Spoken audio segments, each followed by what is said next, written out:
নাস্তা তো এরকমই হওয়া উচিত, দেখা মাত্রই মন ভালো হয়ে যাবে আর খাওয়ার পর শুধু খেতে ইচ্ছে করবে।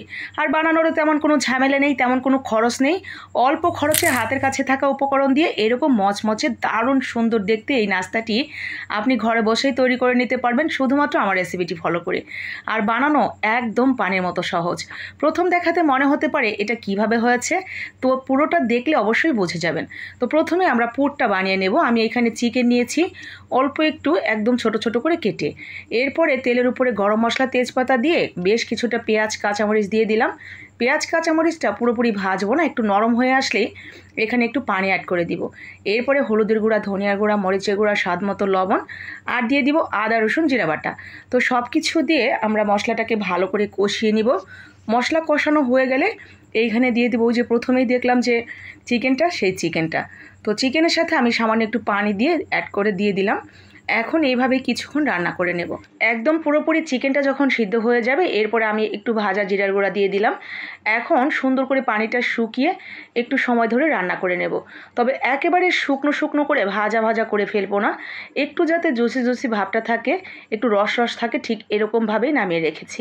এরপরে আমরা এখানে ডোটা তৈরি করার জন্য পরিমাণ মতো পানি, স্বাদ মতো লবণ এবং দিয়ে দিয়েছি আটা। আমি কিন্তু আটা দিয়েই তৈরি করেছি, আপনারা ময়দা অথবা চালের গুঁড়ি দিয়েও তৈরি করতে পারবেন ঠিক একইভাবে। তো আটা দিয়ে খুব সুন্দর করে আটাটাকে সিদ্ধ করে আমি একটা ডো তৈরি করে নেব। আটাটা সুন্দর মতো হয়ে গেলে এরপরে আমরা কিছুটা সময় রেখে দিয়ে যখন ঠান্ডা হয়ে যাবে তখন এটাকে সুন্দর করে হাতে একটু পানি নিয়ে পানির একটু ছিটা দিয়ে দিয়ে নরম নরম একটা ডো তৈরি করে নেব। তো ডোটা তৈরি করা হয়ে গেলে আমরা নর্মালি যেরকম রুটি বানাই বাসায় সকালবেলা, ঠিক ওরকম পাতলা পাতলা করে রুটি তৈরি করে নেব। রুটি যত পাতলা হবে আপনার নাস্তাটা ততটাই বেশি মচমচে হবে, দেখতেও সুন্দর লাগবে। এরপরে রুটিটার চার দিক থেকে কেটে আমরা ঠিক এরকম একটা চার কোণা শেপ দিয়ে একটা রুটি বানিয়ে নিয়েছি। তো এখন এটাকে কিভাবে ভাঁজ করি দেখেন, নাস্তার শেপটা এই যে দুই দিক থেকে এনে এভাবে দিলাম, আবার ঠিক তার বিপরীত দিক দুই দিক থেকে এনে এভাবে। এখন এটাকে উল্টে দিব।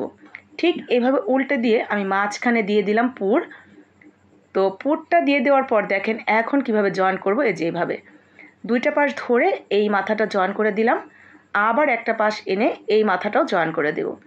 যেই পাশটা বাদ বাকি রয়ে গেছে সেটারও দুইটা দিক ঠিক এইভাবে জয়েন করে নেব। ব্যাস, এইভাবে জয়েন করা হয়ে গেলে এখন আমরা পিঠেটাকে উল্টে নেব। মানে নাস্তাটাকে উল্টে নিয়ে দেখেন এখানে চারটা মাথা হয়েছে, কর্নার হয়েছে। কর্নারগুলোকে ধরে এগুলোকে সামনের দিকে আবার নিয়ে আসবো। দেখেছেন মাশাল্লাহ, এটা কত সুন্দর একটা ফুলের ডিজাইন হয়ে গেল। খুব কি বেশি কঠিন লেগেছে? একদমই না। আমার পেজের সকল আপু ভাইয়ারা এত বেশি এক্সপার্ট রান্নাবান্নার কাজে, একবার দেখলেই পেরে যাবে। তবুও যারা একটু বুঝতে পারেননি আবার আমি দেখাই দিই। তো চারদিক থেকে চারটা কণা নিয়ে আমি উল্টো করে দিয়েছি, এরপরে মাঝখানে পুর দিয়ে দিব। পুর দিয়ে জাস্ট এইভাবে মুখগুলো বন্ধ করে দিলেই খুব সুন্দর একটা ফুলের শেপ হয়ে যাবে। তো এইভাবে চারদিক থেকে খুব ভালো করে বন্ধ করে দিব দুই পাশ। এরপরে পিঠাটাকে আবার উল্টো করে ধরে এই যে চারটা মাথা হয়েছে, এই ফুলের পাপড়িগুলো টেনে সামনের দিকে নিয়ে আসলে সুন্দর একটা ফুলের শেপ হয়ে যাবে। তো এই তো মাশাল্লাহ। তো সবগুলো আমি একইভাবে তৈরি করে নিয়েছি। এই পিঠাগুলো অনেকটা আয়ের পিঠা, আপনি অল্প একটু পুর দিয়ে অল্প একটু আটার ডো দিয়ে অনেকগুলো পিঠা বানিয়ে নিতে পারবেন। তো সবগুলো এখন আমরা ভেজে নেব তেলের মধ্যে দিয়ে, মচমচে করে ভেজে তুলে নিলেই রেডি। অসম্ভব মজার এই পিঠাটা, দেখতে যেমন চমৎকার, খেতেও মাশাল্লাহ অনেক মজাদার। নতুন জামাই আপ্যায়নে রাখতে পারেন এই সুন্দর ফুল পিঠাটা।